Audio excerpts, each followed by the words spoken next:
Projecting community voices. MPAC, your electronic town square.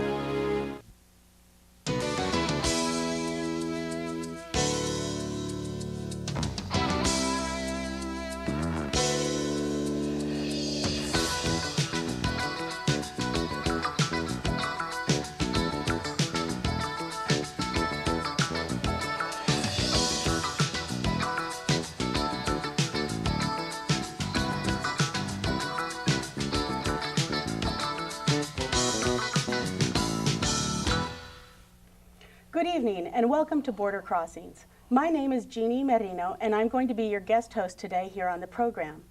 Border Crossings is a show devoted to looking at issues and how they impact and intersect with the different jurisdictions here on the Mid-Peninsula: East Palo Alto, Menlo Park, Palo Alto, and Stanford. Today we're going to be talking about an issue that's been very much in the news: the problem, how to deal with overcrowding in the schools. We'll look at the domino effect in terms of how the potential resolution of the problem might affect the Jewish Community Center, Stanford, in addition to the city of Palo Alto. Today on the program we have four guests who have had a lot to do with the resolution of this problem. First, we'll be talking with Cathy Kroyman, who is the president of the Board of Trustees with the Palo Alto Unified School District. Next, we'll speak with Larry Horton, who's the Director of Government and Community Relations. Then we'll speak with Nancy Lyle, who's a member of the City Council of Palo Alto. And last but not least, we'll talk with Sandy Blovad, who's the Executive Director of the Jewish Community Center. So welcome all of you to the program today, and thank you so much for coming. Why don't we talk to you first, Cathy? What is the problem right now with regard to attendance? Why does the school district need to look to open up new schools? We currently have about 2,300 middle school students in our district, and about 2 years ago the school district was doing some research and looking at the issue of the ideal size of a middle school. And we determined at that time that the ideal size was 600 to 900 students per school. And we're obviously over that capacity or that size in our two current schools, so we decided we needed to open a third site. And we began looking for a third site for a middle school about 1.5 years ago. At that time, we looked around. There really is no vacant land in Palo Alto. We need about 20 to 25 acres for a middle school. So we went to Stanford University, which is also part of the Palo Alto Unified School District, to see if there was a possibility of acquiring a site on their campus. And we've been exploring that possibility and many others ever since. So Cathy, my understanding is that you're currently looking at the Terman site, which is currently occupied by the Jewish Community Center. Is that right? Yes. After looking around at all of the sites that we could think of or that anybody suggested to us, we did determine that the Terman site was the ideal location for the third middle school. It was formerly a middle school 20 years ago, and I'm sure they chose that site for a good reason. It is located centrally to where the students who will be attending the school live, and it will give us 3 middle schools then, one in the north, one in the south, and one in the west. So it really divides the district up nicely geographically so that we can draw reasonable boundaries for the students attending the schools. Why is it no longer being used as a middle school? Palo Alto had about 15,000 to 16,000 students in its heyday back in the 60s and early 70s, and then the student population began to decline, and schools were closed. And at its height, the district had 3 middle schools, although they were called junior high schools at the time: Jordan, JLS, and Terman, and they actually closed 2 of them. And we were down to 1 school when the population was at a low of about 7,000 students. In about 1990, they needed to reopen Jordan Middle School, and now we're at the point where we need to open a third middle school. Does the school district regularly assess or project what they expect the population to be for some time in the future? Yes, we get regular updates. We have a demographer who works for us, and we get regular updates. In fact, we've just gotten our most recent one. And they factor in the birth rate in the county and in Palo Alto in particular, and they factor in the percentage of students that tend to remain in the district over the course of the K-12 experience, and any new housing developments that we know about. This last time or two, we've even begun to factor in what we call the displacement factor.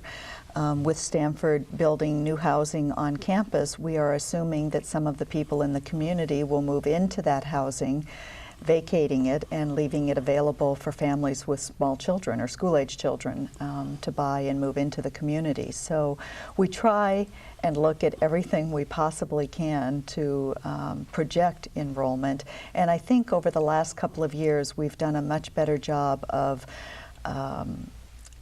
really looking at the different factors that can go into those projections and getting a little bit more accurate fix on the number of students that we anticipate. But unfortunately, none of us has a crystal ball, and so it's very difficult to do long term.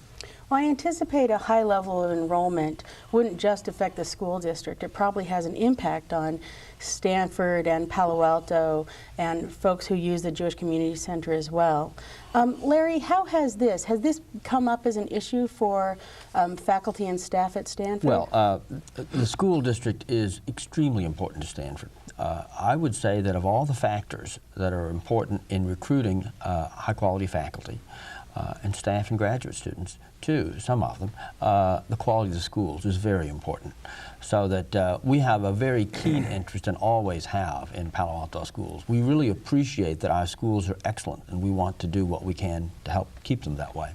Right now, about 40% of the spaces in the Palo Alto Unified High School District are in schools that are on land acquired from Stanford. So we've been contributing over the years to that. And about 5% of the students that attend the district live on the Stanford campus. And probably a significant number more have parents who work at Stanford, right? That's true. Just as the people who, parents who live and work in Hewlett-Packard or the city, for example, or others also go there as well. But we have a general interest in the quality of the schools.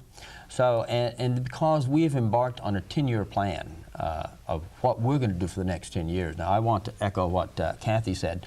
It's very hard to do serious long-range planning, but we all must do it, and we must use the best tools we have available. So when Stanford has to project for Santa Clara County what we think our growth will be in the next 10 years, it's clear that one of the most serious problems in the entire region is housing. So that 60% of what we expect to build over the square footage over the next 10 years or so will be housing. Yeah. Larry, let me yes. interrupt you for a minute. Sure. I promise we're going to get to this issue because it certainly has to do with how to resolve all of this question. But let me talk for just a few more moments about the school issue in particular. Sure. What were the other options that were considered besides looking at the Terman site again? Were there other possibilities, other land that Stanford owned? Well, first of all, we have about 8,180 acres. We have about 4,017 acres in unincorporated Santa Clara County. We sat down with the school district. In fact, we went away, a way that is down the street, and had several days of intense discussions and looked at Stanford lands. It just so happens that most of our development is in the core campus, and there's an area of about 1,370 acres that we're putting in all our development for the future. There's about 2,400 acres on the other side of what is now going to be known as an academic growth boundary. We have no sites in the 1,300 acres site, but if you look at the rest of our lands, we did identify 2 sites. And they were options to consider, one out at Deer Creek Road and one at the corner of Unipressor Boulevard and Page Mill. Those were adequate sites. They were not, they were simply the best sites that we had. And for a variety of reasons, it was thought that the Terman site was better than that.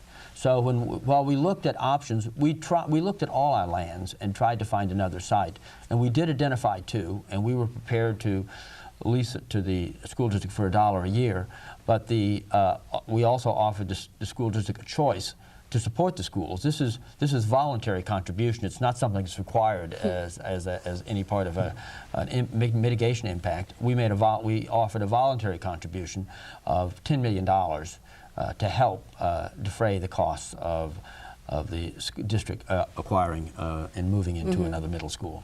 But then ultimately, the decision was made jointly by Stanford and the school district, or perhaps just the school district alone, to start focusing on the Turman site? That's really a school district issue. And at that time, we had the offer from Stanford of the 2 sites on the table, and Turman and Cubberley.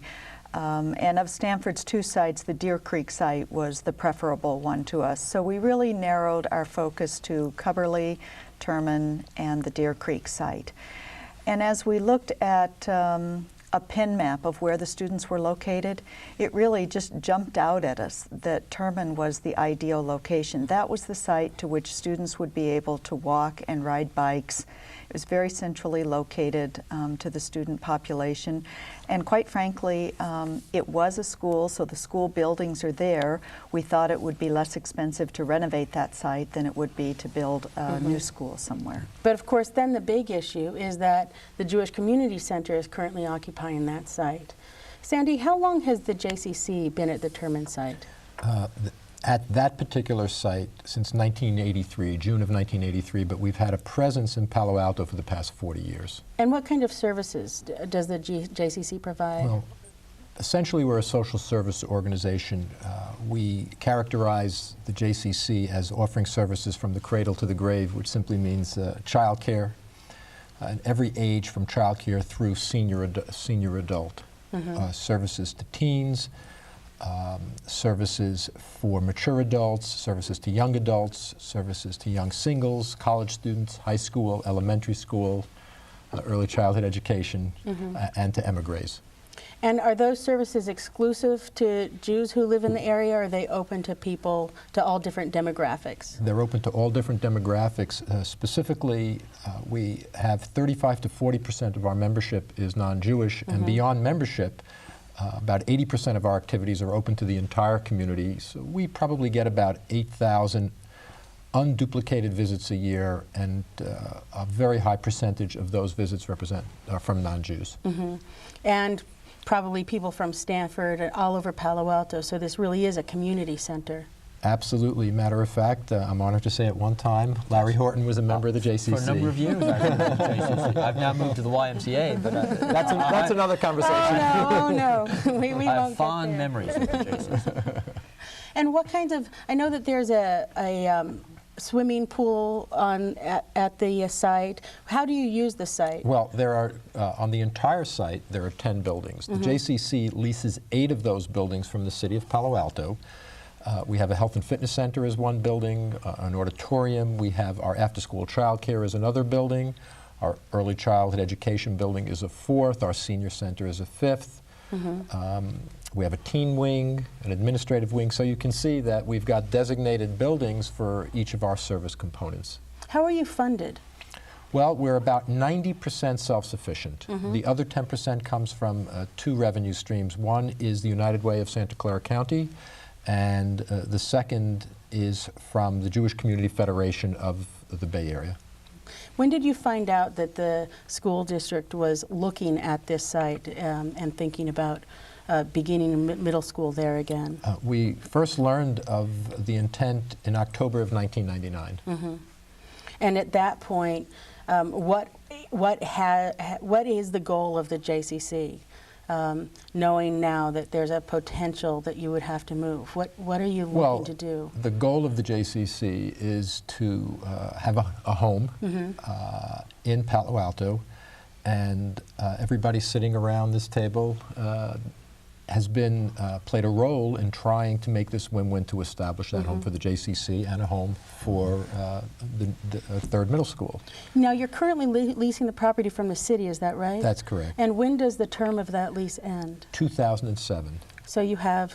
Well, we have till 2007 in terms of the lease, and then an exclusive 25-year option to renew. And what are the terms of the option to renew? Is that more or less, would it be, Well, absent this issue, would it be more or less automatic? Yes, it would be. Matter of fact, just prior to us learning about the school district's intent to reacquire the Terman property, we were already in the preliminary stages of negotiation for that renewal. Mm-hmm. Yeah, and it was pretty much based on the similar lease rate that we're currently paying. It was deemed by the City of Palo Alto that we provide a community service and we were a community asset, and that kind of dictated some of the terms of the lease. So absent this, you would have expected that you would have another 25-year lease? Yeah, matter of fact, we were in a $10 million fundraising campaign to improve the facility, and we had actually spent $1 million to upgrade our early childhood education rooms, 9 classrooms used for young children. Let me ask you a question, Cathy. Optimally, when would the school district like to be able to begin using the Terman site again for middle school? Optimally? Optimally. Fall of 2001? Let me put it this Now, way. practically speaking. If we owned that school site, it would already be open as a middle school. So the sooner the better. We have developed an interim plan for housing students for the fall of 2001 and 2002, but we need a permanent site available the fall of 2003. So you clearly are in, there's clearly a problem here, and we can see exactly when the problem is going to begin to arise. I mean, the students need to move in there in 2003, but we need to do some renovations before they can move in, so we actually need access to it probably by the fall of 2002. Mm-hmm. Now, if we were talking about the interests of a lot of private corporations, my guess is that negotiations would not be ongoing. If you folks have a lease, there wouldn't be much of a question about your vacating before the end of your lease. Why are you willing to consider, why is the JCC willing to consider making some accommodation? Well, in some sense, we're really serving the same population. We have a number of people who are employed or who are members of the JCC that have school-aged children, live in Palo Alto, many of them middle school age, and so we see this, it's a community problem. It's a problem for the JCC, the district, the city, and Stanford, but we don't see the JCC backing away and saying, hey, we're not going to play an active role in solving the problem. But it's important to also understand and realize that part of solving that problem is a home for the JCC. Right. And we cannot accept anything short of that, but we've been, for the last 14 months, we've been moving in that direction. And it's taken many turns, but the important part is, despite the fact that it's taken all of these turns, we're still heading for the same objective. And what do your options look like at this point? What are you considering? Well, if in fact a home is identified for the JCC with all its current services being held intact, and we can work out conditions of a negotiation that's acceptable to us, then the JCC will look at the needs of the school district in terms of the transition and make a responsible decision. But of course, we have to factor in all the elements of the negotiation to make sure that the services at the JCC are protected. And there are so many unidentified issues now that it's probably hard to project exactly what that might look like. Well, with the possibility of the Mayfield site becoming available to the JCC, that was, I think, a major hurdle that had to be overcome and cleared, and it looks like we're heading in the right direction. Now that we've identified this site, we're in discussions with the city, as our landlord, to figure out a way how we can effectively get into that site, protect the integrity of the JCC, and still yet provide all the community services that we have in the past, and to improve the services and to widen those services. Make sure we have a good lease rate, make sure we have a good length of lease. We're looking at a considerable investment here. To be able, this is a site that has to be developed and built. And the JCC is willing to do that, but in exchange for doing that, we want to make sure that all of our entitlements are in place. Nancy, what's the city's role been here? Well, we are currently the owners of the Terman community center site. And the community center site includes more than just the Jewish Community Center. It's our primary anchor tenant there, but we have also a library, a park, community service rooms, and program space at the Jewish Community Center, and at the Turman Community Center, and a specific plan that requires that we even improve on those services. It's considered one of the walkable destinations in our town, serving the southwest part of Palo Alto, and it's adopted policy that we distribute community services throughout Palo Alto. So we acquired the property, just finished the payments on it to the school district. I think with anticipation, we've had a long mutually supportive relationship with Palo Alto Unified School District, and entered into several agreements with them when they were in a period of needing to surplus school sites. And I think we acquired the property in anticipation of this very day. We simply did not realize it would happen as quickly as it did, and had not, I think, jointly prepared sufficiently for this transition. We're further behind the 8 ball than we would like to be in accomplishing what we're accomplishing, but I think this year we've made considerable progress in identifying how to do this. The Jewish Community Center site, which is the Turman Community Center broader site, is a $30 million asset in the city's possession, and we're a city with probably a $15 million reserve. So it's a considerable asset to us to have it. We have the obligation to provide community services, and we've relied more and more heavily on public-private partnerships in doing that since the 80s, I would say. No longer is it cost-effective for most cities to directly provide services, and quite often cities go into these partnership arrangements, Palo Alto being very avant-garde, I think, in that way.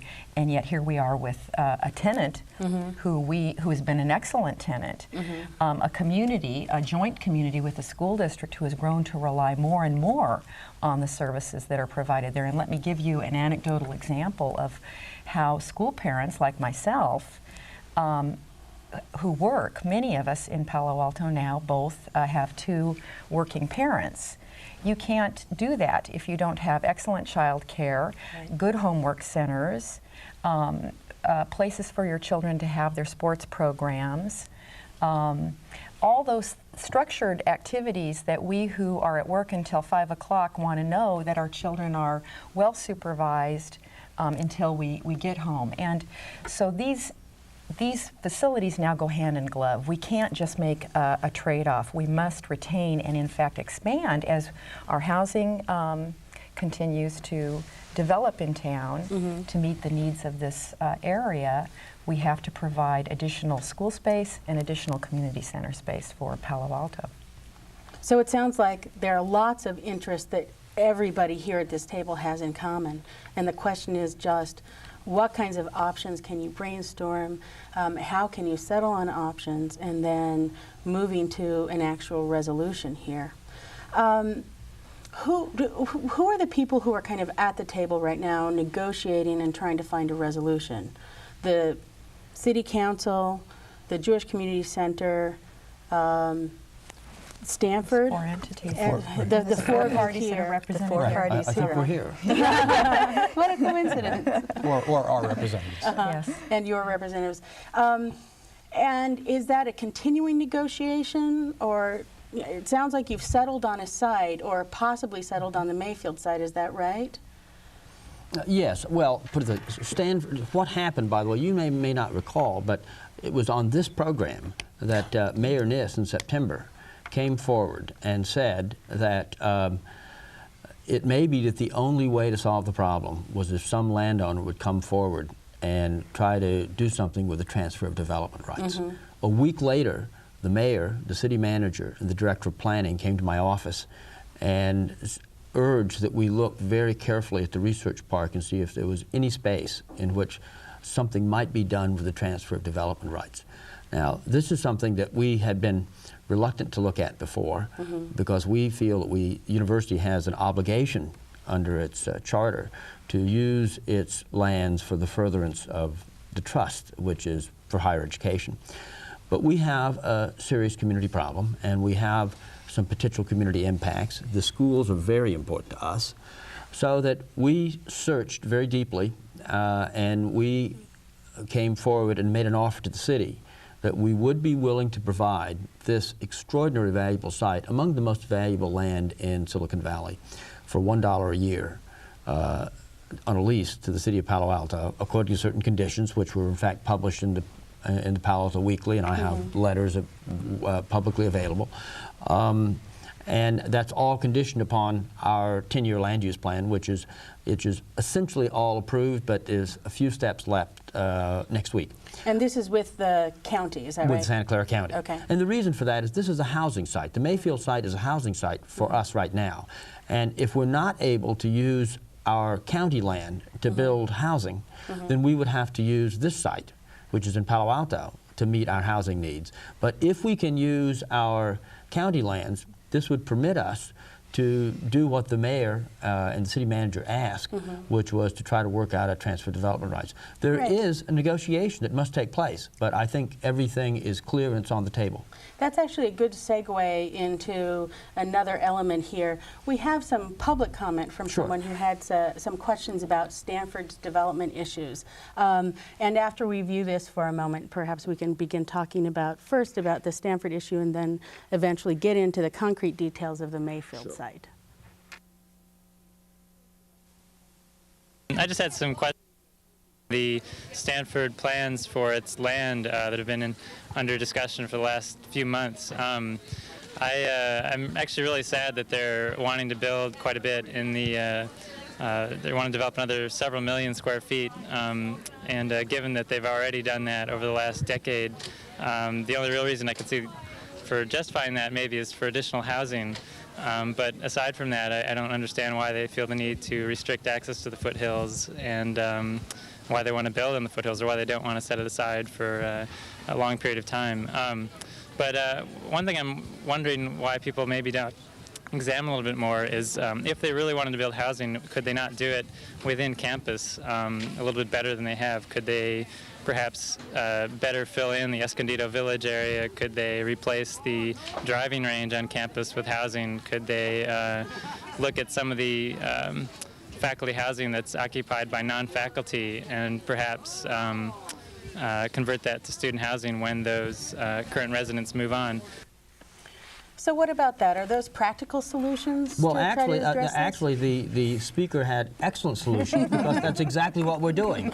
That is, I think there's so much misinformation. Stanford has not proposed building any housing or any major academic facilities in the foothills. And in fact, the areas of the foothills, about 2,400 acres, we're not putting a single square inch for the next 25 years.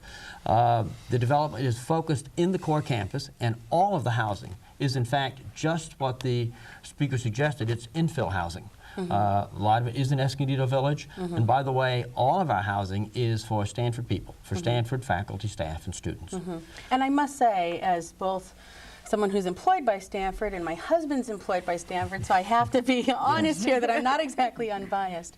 But I've also been a housing advocate for years, and I must say that I think Stanford is more responsible than any other private employer with regard to making sure that people have housing to live in. Well, let me point out, in this part of the county, there have been about 9 jobs over the past 10 years produced for every 9 jobs for every housing unit.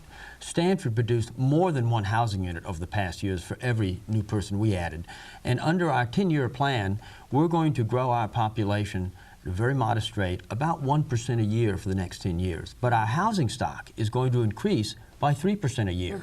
So that while right now we provide a rather astonishing 50% of our entire student, faculty, and staff population is housed on campus, at the end of this plan, we will house 60% of our people. And Nancy has been very responsible when she was in the planning department at the city of Palo Alto in helping us with the Stanford West housing, which is 628 units of housing for Stanford faculty and staff that has 25% below market rate units, which is really an extraordinary accomplishment. And in fact, the below market rate units for categories that are needy will be $812 for a one-bedroom apartment. And we have even regular Stanford staff are eligible for a reduced rate over market. So if housing is such a great need for Stanford, why is the Mayfield site not being developed for housing? Well, because we can put that housing in the core campus. If our plan is approved, we would rather have the housing on campus, because if it's on campus, it also, where people study and work, it reduces automobile trips. You know, since we are actually we are providing housing for people who are already here, not just for those who are coming, so that we're going to be reducing the number of commute trips by having 2,000 single graduate students who would otherwise be driving through people's streets, living on the campus, bicycling to class. Well, let's pause for just a moment and watch a public service announcement not related to this discussion before we talk more concretely about the Mayfield site and whether or not that will be a good solution for all involved. It takes talented people to create movie fires like this scene from Backdraft. But in real life, fire isn't such a pretty picture. So think fire prevention, because in real life, you write the script. A message from the International Association of Firefighters. So where is the Mayfield site located? Well, can people see the visual behind you over there? I don't know if the cameras can look at that, but there is the Mayfield site, which is the corner of El Camino Real and Page Mill Road. Okay.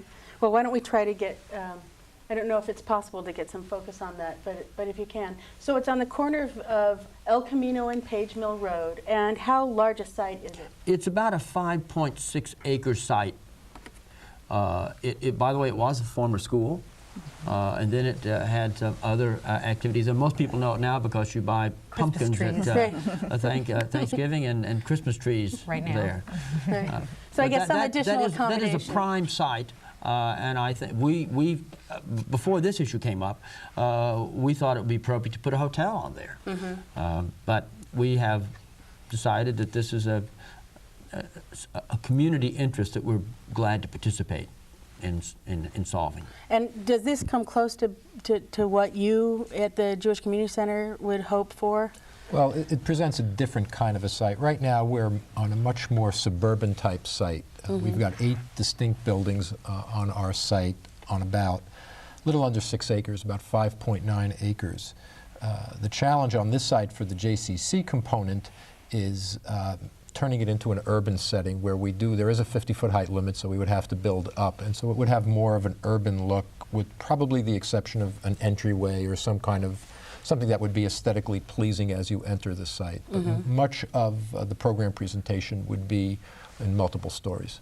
Do you expect that you'd have to change much of the service component in order to better accommodate what the attributes are of this site?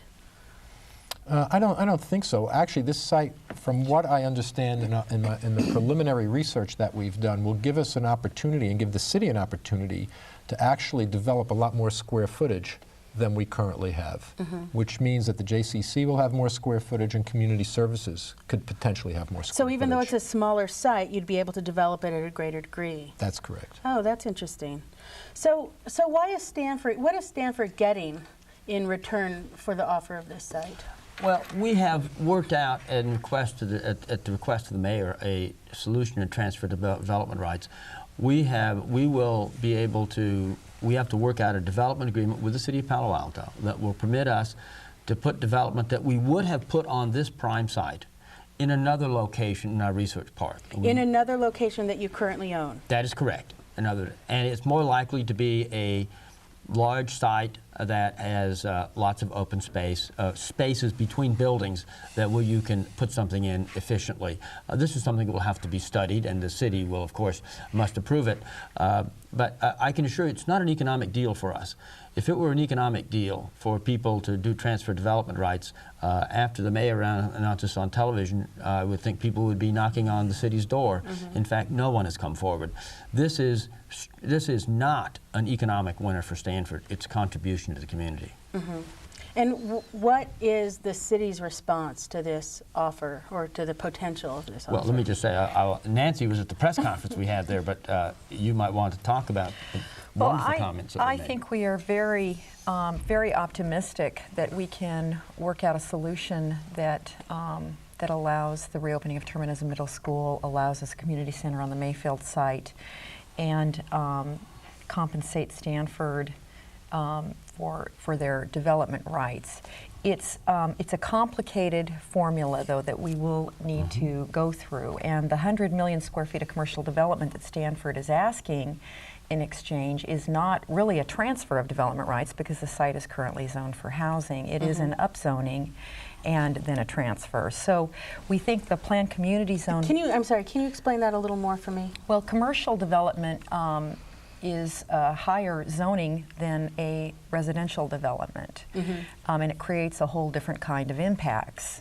And it's a jobs creation as opposed to a housing when we're in a jobs housing imbalance situation. So we lose potential for housing. I'm not troubled by that, because we never expected Stanford to come forward in their 10-year plan with 3,000 units of housing when they did. At the time we were doing our 10-year plan, they hadn't that housing on the drawing board. So I'm comfortable with that loss of housing in this location. I'd like to see even more housing in our community, though, to make up for what we're losing and what we need. And then the real issue for us will be, as part of the entitlement process and for the community and for the EIR and all that will have to be prepared for this, is what does 100,000 square feet of commercial development in the research park add in terms of impacts and problems for the city to solve. The other issue for us is to do due diligence on the property before we take over as landlord. Again, if the city had a redevelopment agency, by the way, we would have the ability to acquire and dispose of property for a private party without it needing to be a public community center, not simply for one private party. But in this instance, we don't have an agency. We're operating as a city, so this really has to be a community center broader than just useful for a single entity like the Jewish Community Center. And developing the program for that site so that it meets a multitude of public purposes, not just the purpose of a single entity, working with Stanford, accommodating the school district's timeline and their financial constraints. You know, this is a $30 million asset. We can't ask the district to pay us fair market rate for that. We have to come up with a deal with the school district that works to their advantage, continues to support them, and yet there are many pre-development costs that will be borne in this. There are many mitigation impacts that we're not sure what the cost will be. All of that will have to unfold, and I know that because all four of these partners are so determined to make this happen, that we will be able to get through those negotiations successfully and in a timely fashion. Is it currently anticipated that the school district would buy the property from the city or lease the property from the city? Well, I think it's open how we structure it. One advantage of a low value lease would be that years from now, when we cycle back into a low period of student enrollment, we might then exchange back again. And I know on the East Coast, where they're used to these cycles, they have a longer life in cities. That's actually what they plan for, is to go back and forth between senior and community services and schools and reopening and reclosing. And that may be some way to structure this. The other option would be for them to purchase it back at a price that would work and would allow us then to transfer our community center uses to a new facility, not at fair market value, because that wouldn't work for them, but at some just compensation level so that we come out even. I'm sorry. That's all right. Does the school district currently have a preference with regard to whether you purchase or lease? Certainly. And what is that preference? The school district has a strong interest in leasing that property. Just because it's less of a capital outlay, we can then use our funds to renovate the site and get it reopened for the students without having to go to the taxpayers for a bond issue at this point in time. And I just wanted to make a couple of other comments about, you know, we're talking about the great need for housing, and I absolutely support that and understand it, but I think we have to understand that with housing comes more people, Yes. and we have to consider the infrastructure needs that go along with that. If we continue to just approve housing without looking at the impacts on the schools and how we're going to accommodate the enrollment growth, and looking at the impacts on community centers and all the other services that go along with housing and more people, we're going to find ourselves in serious trouble and just repeating this problem over and over again in the future. So I think that we really have to take a long-term view of all of this and make sure that we're making plans for students and for seniors and for community services of all types as we look at where we're going to put housing, infill housing.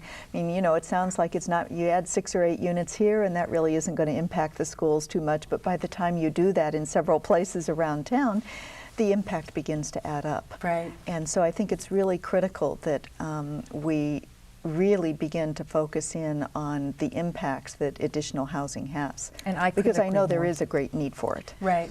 And I would even draw it back to one step before that, and that is jobs. As we create jobs, we create the need for housing. As we create housing, we create the need for schools and community services. So it's all very interrelated.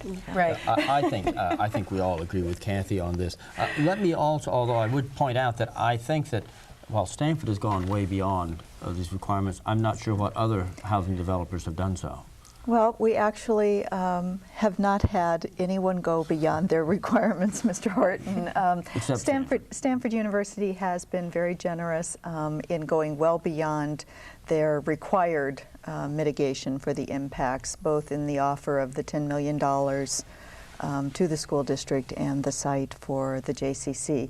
And we do have, I believe it's Roxy Rapp, who has possibly proposed building some housing for teachers as part of a development that he'd like to do. So perhaps we're beginning to raise the consciousness or the awareness of this problem with other businesses and developers and whatnot in the community. But it really is a community issue, and every developer needs to be looking at the impacts that they're having, and not just the dollar impact that they're required to pay by law. Well, the city also contributes to the school district through a utility transfer annually that runs from $7 million to $10 million a year. So we do manage to make a transfer of funds directly to the school district for their purposes. It's quite a considerable amount. May I raise an issue that I think is important for all of us? There are a number. It is to me. There are a number of negotiations that must take place. Right.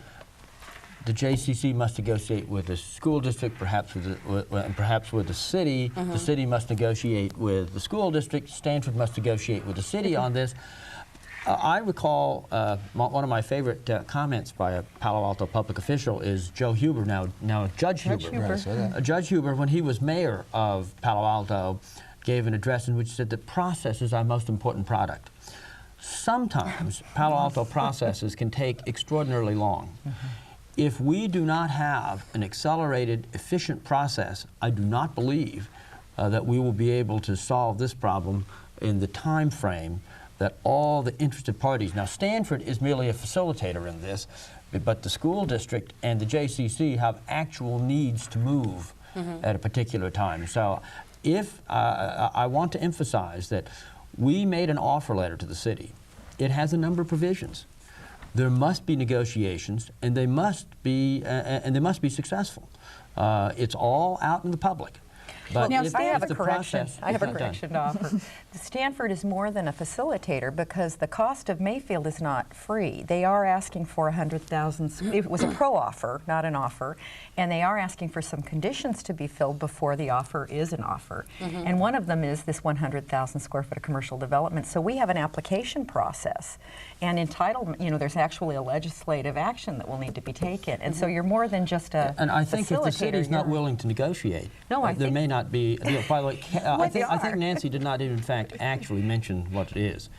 What the actual letter says, that the amount of square feet that the city puts on that plot of land on the Mayfield site is the amount that's transferred to Stanford. Okay. That's right. And what is Stanford's deadline? My understanding is that Stanford has imposed a deadline on this process. We put a deadline on which we could withdraw the offer.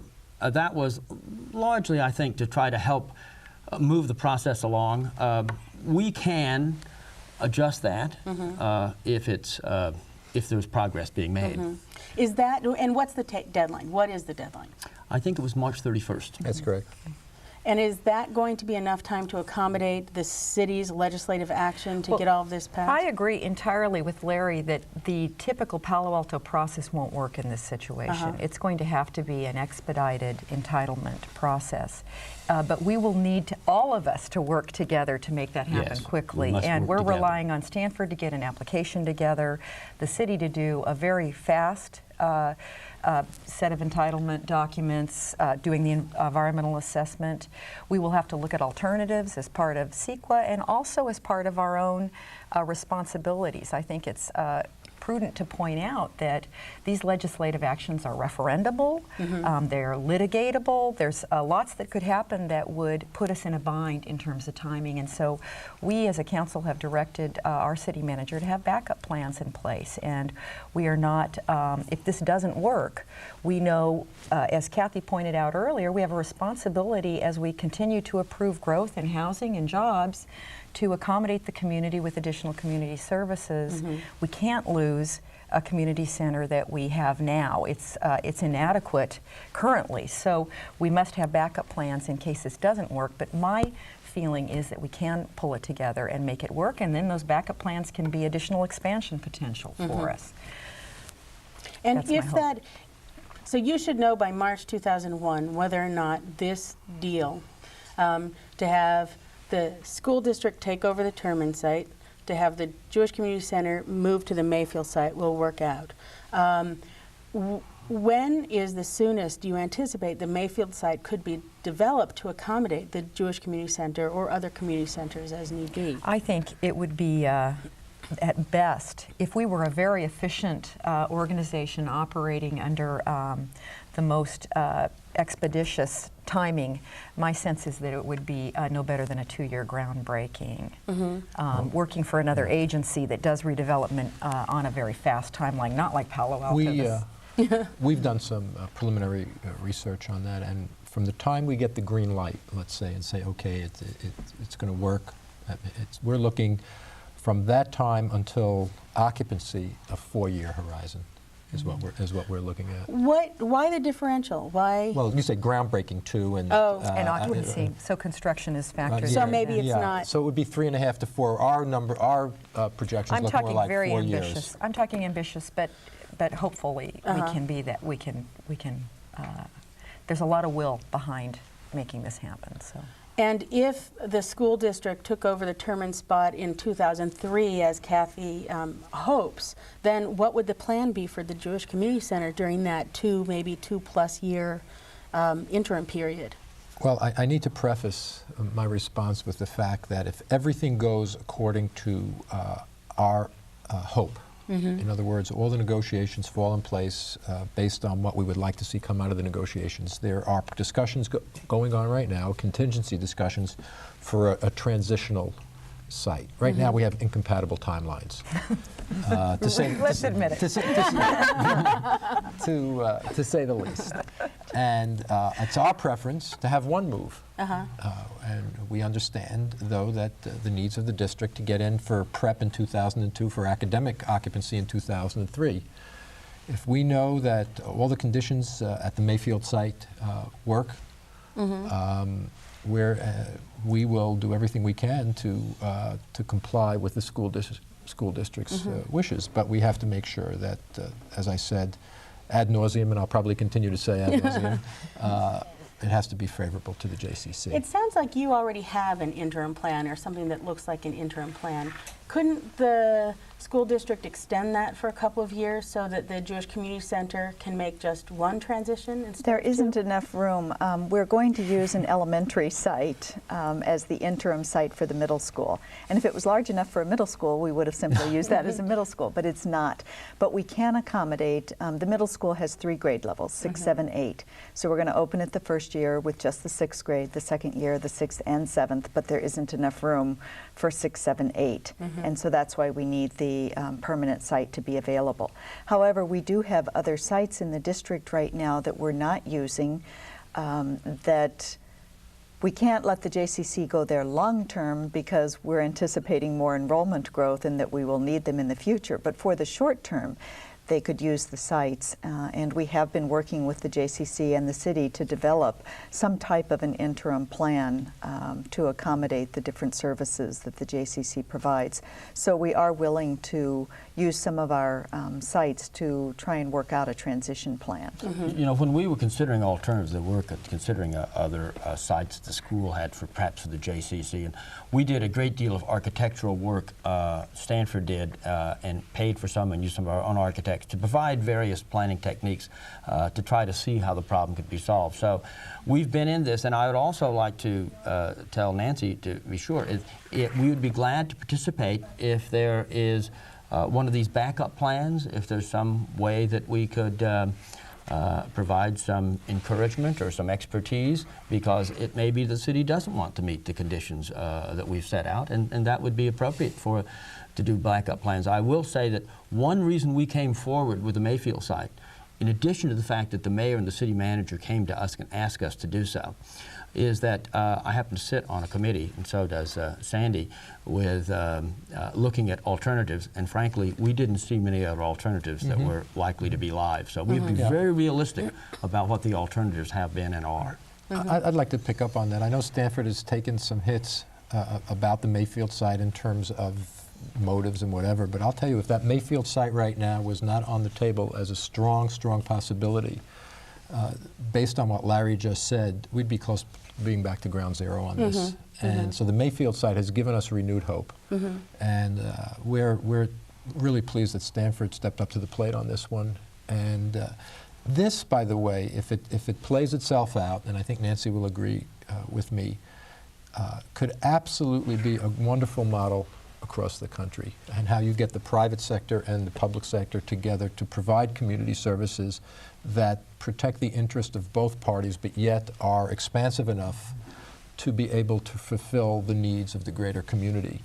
And one of the ideas that I floated in some of our negotiations is calling this the Palo Alto Community Campus, in this great location, with the JCC being the anchor tenant, and room for other nonprofits to be able to really, really serve as a prototype and a model for this type of relationship. So I'm always accused of being very optimistic, but I see this as a great, great opportunity if everything falls in line. And if we didn't have that site identified, we would be having a very different discussion.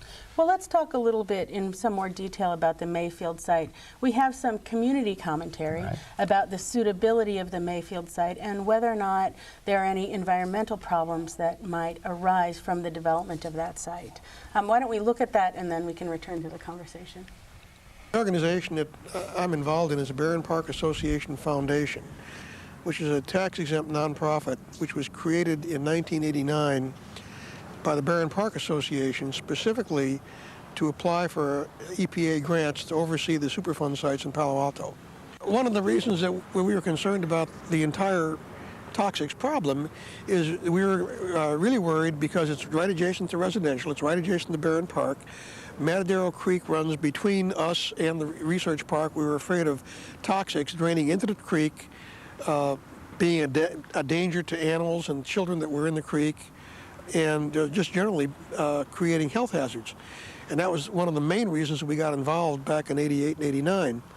And so it was a real relief to everybody when we went through all of this and we saw that there actually were no logical reasons to worry about health hazards and that the toxics are not a risk to anybody. When the Superfund program began in '89 and '90, they had people who were assigned, who were Stanford employees, who were assigned as liaison. They came to the meetings. We had monthly meetings at a local restaurant, and they came and attended the meetings. They talked to our technical assistant. They talked to the HP people. And this went on for about a year and a half, and then they just dropped it. They just walked away. The people were either laid off or transferred to other operations in Stanford. And from about 1993 onward, Stanford had absolutely no active involvement in what was going on at 640 Page Mill. We sent them all the reports, of course. We got absolutely no comments back, no feedback. And then the first thing we hear when we're talking about putting a school at the Mayfield site is, oh, you can't do that. It's a Superfund site. It's toxic. And so at every meeting when that statement was made by a Stanford representative, I would try to get up and refute it, because we have the facts. We spent over $44,000 of the $50,000 grant overseeing the site and being sure we knew what was down there. And I was frankly surprised that Stanford, that had not been involved for 7 or 8 years, all of a sudden they're jumping up and saying there's a problem. When we, who have been involved continuously and really understood and really followed every aspect of the site, the investigation and the cleanup, we, and especially our technical consultants, were convinced that there's no real health risk. Now, the amusing thing is that after Stanford said they were going to lease the site for $1 a year to the JCC, and they were then threatened with the Board of Supervisors putting on conditions that they considered onerous, saying, well, we're going to withdraw that lease and we're going to build housing. Now, if that site is a health risk for schools, how in the world could they talk about building 200 to 300 units for housing there and ignore the health risk? Well, it sounds like the upshot of that commentary is that it looks like it might be a perfectly appropriate site for a community center at this point. There probably needs to be some more research done, is that right? By the way, I'm not aware there's been any exploration of that as a school site, because it's much too small for a middle school. That's right. We turned that site down very early in the process when people suggested it because of a size issue as opposed to toxicity. But I do think that the caller has an important point. There are contaminated sites all throughout Silicon Valley. There is some contamination deep in the ground in that area, but it's not on this site is not a source of it. In fact, it is along with the surrounding area. It has been subjected to it because the pollution has come from other sources, and it is the same plume is under the Wilson Sonsini building next door and under housing across the street. It is important that there must always be a thorough environmental review, and as a condition of leasing to the city, we will insist that the city make its own determination, as it would want to do, to ensure itself that the uses to which it's going to put the site would be appropriate. And will the city bear that cost? Well, we are looking at a partnership here as we go forward and forge this community center deal with our negotiating parties. But we will obviously need to do due diligence. I share Sandy's optimism that these are all, once the political will is in place, the issues that we've raised here are very possible to be overcome.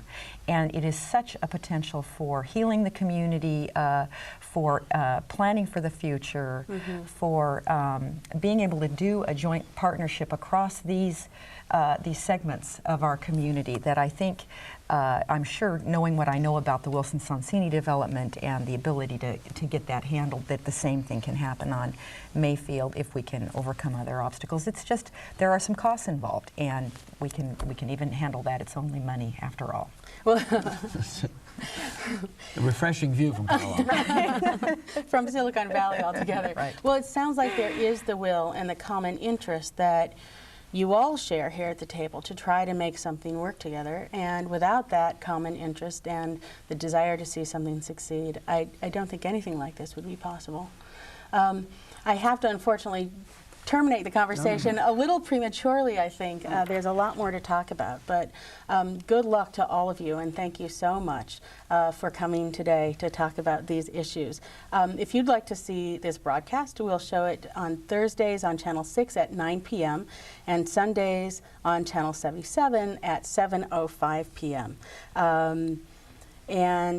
Do you have any closing remarks that you'd like to say? Well, thank you very much.